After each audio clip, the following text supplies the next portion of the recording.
প্রিয় ভাইয়েরা, এরকম নেতার দরকার আপনাদের আছে কিনা আপনারা কমেন্টে জানাবেন। দুই পাশে দুই মহাশক্তি আমাদের, ভারত আর চীন। তারা দ্রুত গতিতে এগিয়ে যাবে। তা আমরা যেহেতু মাঝখানে আছি, আমাদেরকে ফেলে যেতে পারবে না। তাদের বাতাসে আমরা উঠতে থাকব।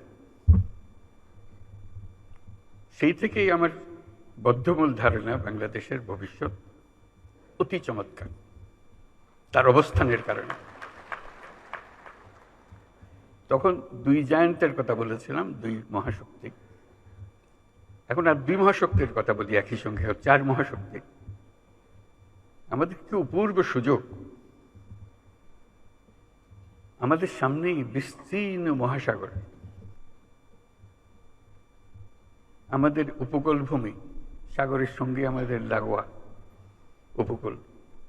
এই একটা মস্ত বড় সুযোগ। পৃথিবীর দরজা আমাদের সামনে খোলা। আমরা দিন ব্যবহার করতে জানিনি। এখন যে মুহূর্তে এটার ব্যবহার শুরু করব, আমাদের অর্থনীতিকে লোহার দড়ি দিয়ে বেঁধে রাখতে পারবে না।